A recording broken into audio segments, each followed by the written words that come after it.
Hello friends, Shri Swami Samarth. आज आमचा कुलदेवतेवर जायचा प्लॅन बनलेला आहे. त्यासाठी तयारी चालली आहे. सकाळचे 8 वाजले आहेत आणि आम्ही तयारी करतोय.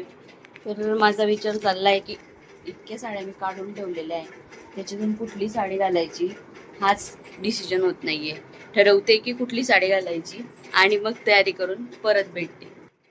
सो फायनली मी ही साडी सिलेक्ट करून हीच साडी घातली आहे, कारण ही कॉटनची आहे आणि खूप गरम होते, त्यामुळे मी कॉटनची साडी घातली. तुम्हाला कशी वाटली कमेंट करून नक्कीच सांगा. सो गाई सर्व नाश्ता पाणी करून आम्ही निघाले आहेत आता कुलदेवतेच्या दर्शनासाठी. हे बघा, सर्वजण वाट बघत आहेत.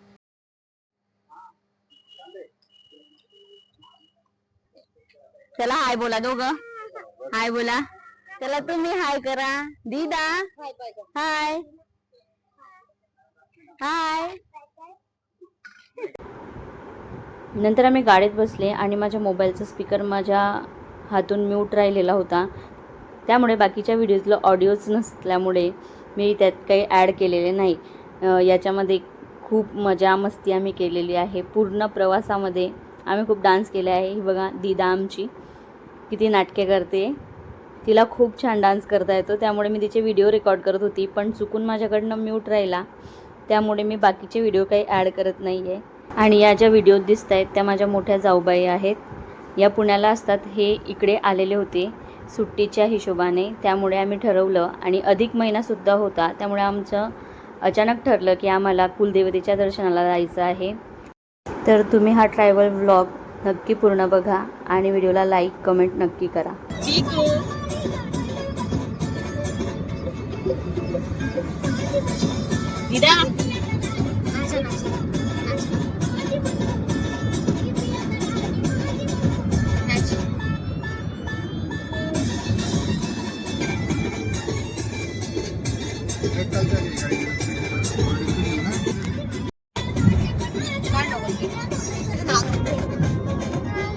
वंदे भारत मी आहे ती डायरेक्ट 6 तासात सोडते.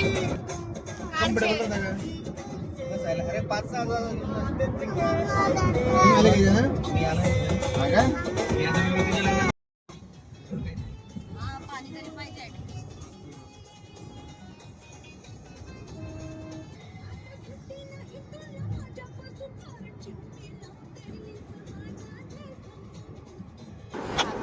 खूप जास्त ऊन असल्यामुळे आम्ही एका ठिकाणी थांबले आणि उसाचा रस प्यायले.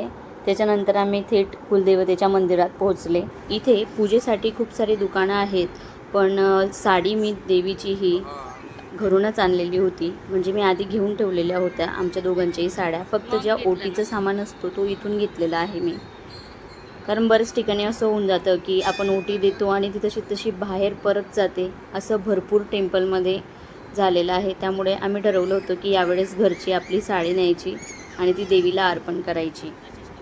पुढे तुम्हाला ओटीचं सामान दिसेलच. त्याच्यामध्ये मी पूर्ण शृंगार घेतलेला आहे देवीचा. हिरवी साडी घेतलेली आहे, नऊवारी, नारळ घेतला आहे. जसं आपण म्हणतो की खणा नारळाची ओटी देवीला अर्पण केल्याने खूप सुख समृद्धी आनंद आणि आपल्याला सौभाग्य लाभतं. त्यामुळे अधिक महिन्याचं इतकं महत्त्व आहे की 33 अनारसे किंवा 33 बत्ताशे जरी चढवले, याचं वाण जरी देवीला दिलं तरी देवी आपल्यावर कृपा बनवून ठेवते. ती तर अशीही ठेवतेच, पण याचं खूप महत्त्व आहे. त्यामुळे प्रत्येकाने आपल्या कुलदेवतेवर जाऊन ओटी, खणा नारळाची ओटी भरावी. जास्त नाही झालं तर दर्शन घेऊन तरी यावं. नारळावर पंचधागा ठेवलेला आहे. सर्वात आवडती देवीची वस्तू म्हणजे गजरा. गजरासुद्धा इथं मी घेतलेला आहे. तसेच हिरव्या बांगड्या. ज्या ज्या आपल्या सौभाग्यवतीच्या शृंगाराच्या वस्तू असतात त्या देवीला अर्पण करायच्या. तुमच्याकडनं सगळं होत नसलं तरी या ठराविक वस्तू जरी असल्या तरी देवीला अर्पण केलं तरी चालतं. त्याच्यानंतर इथं मी गहू आणायचं विसरली होती, तर दुकानातून तांदूळ घेतले आणि त्या तांदळाची ओटी भरते आहे. गव्हाची नसली भरली तरी तांदळाची भरली तरीही चालते. आणि 33 अनारशांचं, जसं मी मागे तुम्हाला म्हटली, अधिक मासातलं 33 अनारशांचं खूप महत्त्व आहे. अनारशांची ओटी आधी माझ्या सासूबाई आणि सासरे आलेले होते भरायला, त्यामुळे यावेळेस ठरवलं मी, कारण आमचं यायचं नक्कीच नव्हतं, त्यामुळे आम्ही बत्ताशेच चढवतो आहे. 33 अनारशांचं वाण देवीला आधीच लागलेलं आहे. आणि हे बघा, वर्षातून एकदा कुलदेवतेच्या दर्शनाला प्रत्येकाने जायला हवं आणि पुरणाचा नैवेद्य द्यायला हवा. आमच्या इथं पुरणाच्या आरत्या लावल्या जातात. तो व्हिडिओसुद्धा मी तुमच्यासोबत शेअर करेल जेव्हा केव्हा आमचं जाणं होईल तेव्हा. नवरात्रीमध्ये शक्यतो आम्ही येतो आणि नवरात्रीमध्ये पुरणाच्या देवीला आरत्या लागतात.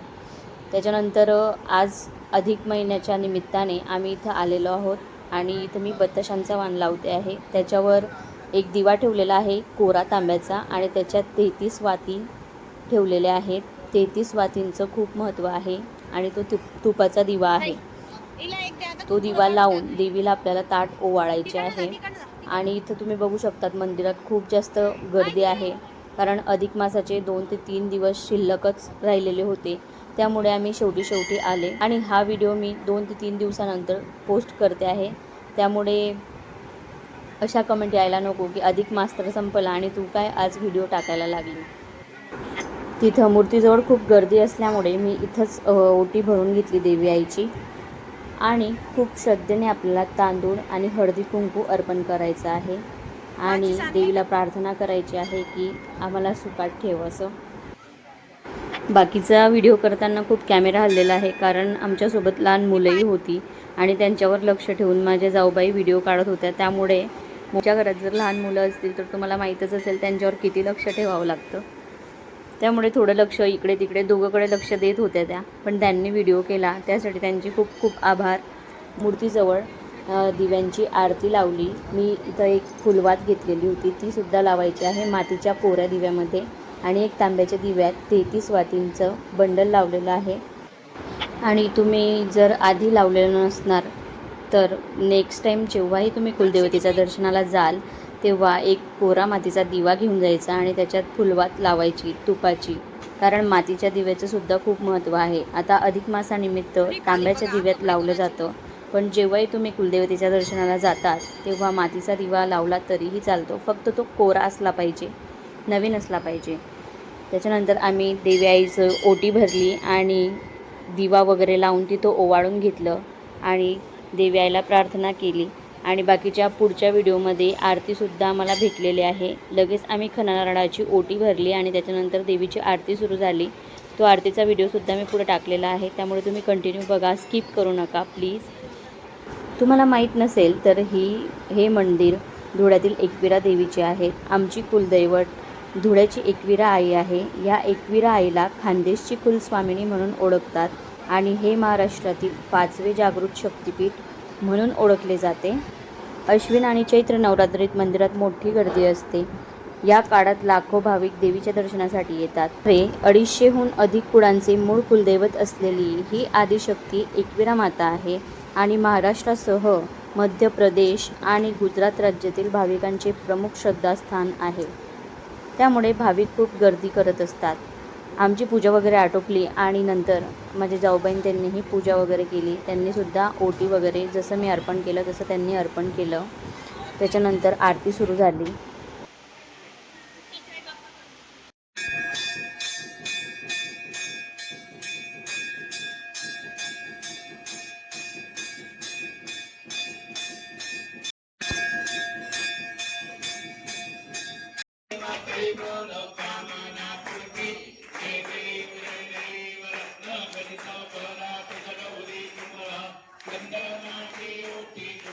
आरती आटोपली आणि बाहेरच्या भागातील मी पूर्ण व्हिडिओ शूट केलेला आहे. देवपूर भागात पांझरा नदीच्या काठावर स्थित हे एकविरा आईचं मंदिर आहे. या मंदिराला सुमारे 400 ते 1000 वर्षांचा ऐतिहासिक वारसा लाभलेला आहे आणि लाखो रुपये खर्च करून देवी आईच्या शोभायात्रेसाठी भव्य पितळी रथ मुख्य आकर्षण आहे. तुम्हाला जर देवी आईचं दर्शन झालं असेल तर तुम्ही नक्की म्हणा एकविरा माता की जय. सर्व मांगल्ये मांगल्ये शिवे सर्वार्थ साधिके शरण्ये त्र्यंबके गौरी नारायणी नमोस्तुते. सर्व पूजा वगैरे आटपून आम्ही इथे थोडा वेळ शांत बसले, कारण मंदिराचं वातावरण इतकं प्रसन्न असतं की मन एकदम शांत होऊन जातं. तर आजूबाजूला खूपच छोटे छोटे मंदिरं आहेत आणि त्यानंतर आम्ही बाहेर निघाले. आणि जेव्हाही कुलदेवतेच्या दर्शनाला तुम्ही जाल तेव्हा तिथून चुडा भरून यायचं विसरू नका. सौभाग्यवतीसाठी खूप चांगली गोष्ट असते आपल्या कुलदेवतेवरून हिरवा चुडा किंवा लाल चुडा, काचेच्या बांगड्या भरून येणं. म्हणून मी काही भरल्या आणि काही घरीही घेऊन गेली. तसेच कुंकू खूप महत्त्वाचं आहे. 5 रुपयाचा 10 रुपयाचा जरी कुंकू घेतला तरी खूप उपयुक्त आहे. तो कुंकू घरी घेऊन जायचा आणि तो देवपूजेला वापरायचा किंवा आपल्याला स्वतःला लावायला वापरायचा.